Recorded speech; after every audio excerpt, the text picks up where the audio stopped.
Assalamualaikum semua. Nama saya Muhammad Abzal bin Burhanuddin. Salam berkenalan.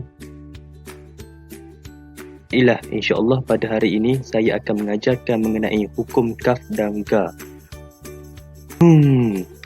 Kamu semua tahu tak apa maksud hukum kaf dan ga?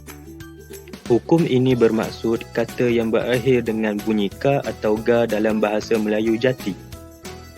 Dalam hukum ini, perkataan yang terdapat vokal A selepas huruf kaf dan ga iaitu alif hendaklah dibuang.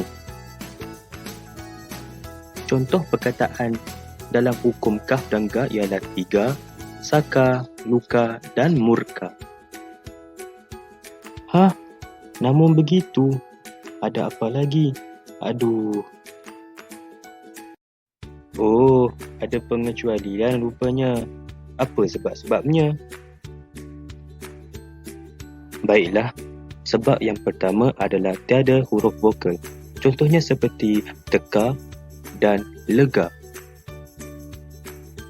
Terusnya kita pergi kepada sebab yang kedua iaitu kata serapan dari bahasa Inggeris.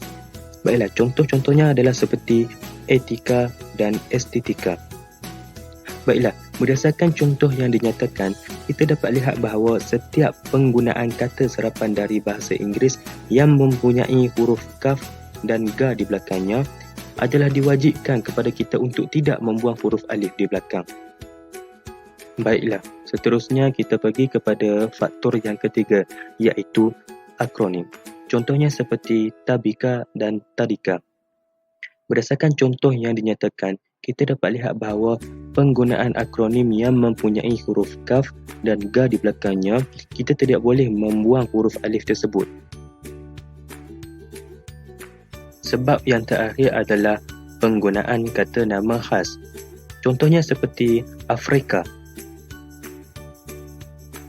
Walaupun saya telah memberi penerangan mengenai hukum kaf dan ga, namun masih terdapat lagi isu dalam kalangan pelajar mengenai hukum ini. Antara isu yang sering berlaku dalam kalangan pelajar ialah pelajar-pelajar sering keliru tentang penggunaan alif di belakang huruf ka dan ga. Bagi mengatasi isu ini, saya akan memperkenalkan satu aktiviti iaitu aktiviti kuis. Aktiviti kuis ini boleh dikatakan sebagai satu latihan yang dapat meningkatkan kemahiran murid serta meningkatkan kefahaman murid terhadap sesuatu perkara yang sukar difahami. Seterusnya, saya akan menerangkan kepentingan aktiviti ini dijalankan. Aktiviti kuis ini dijalankan bagi memudahkan para pelajar untuk mengetahui atau memahami sebab atau punca huruf alif dibuang dan tidak dibuang dalam hukum kaf dan ga ini. Seterusnya, kita pergi kepada kaedah pelaksanaan aktiviti kuis. Aktiviti kuis ini akan dijalankan secara lisan dan ia melibatkan komunikasi dua hala antara guru dan murid.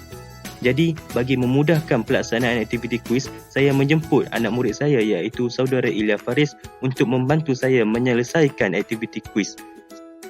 Hai, nama saya Ilya Faris. Selamat berkenalan. Baiklah, sekarang kita akan menjalankan demonstrasi kuis.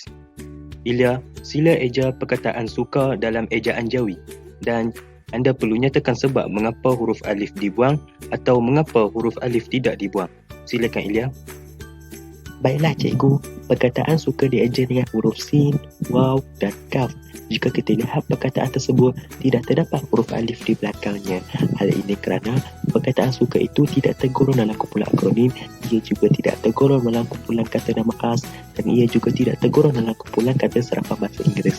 Tambahan pula, perkataan ini mempunyai huruf vokal iaitu huruf waw sebelum huruf kaf.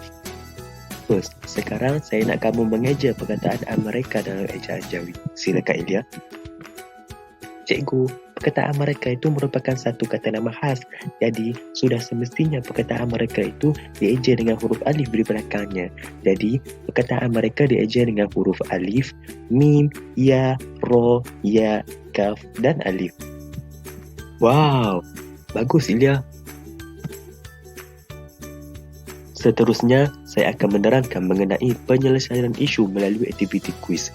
Baiklah, melalui aktiviti kuis, pelajar dapat merangsang minda mereka untuk berfikir.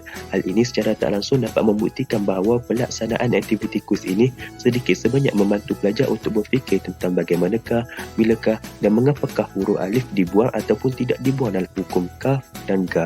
Jadi, dengan wujudnya aktiviti kuis ini, pelajar dapat mengolah jawapan mereka sekaligus dapat meningkatkan kemahiran mereka mengenai hukum kaf dan ga. Setakat ini sahajalah sedikit sebanyak perkongsian saya mengenai hukum kaf dan ga, dan saya berharap agar perkongsian saya ini dapat memberi manfaat kepada kamu semua. Oleh itu, saya sudahi dengan lafaz Assalamualaikum warahmatullahi wabarakatuh. Sekian, terima kasih.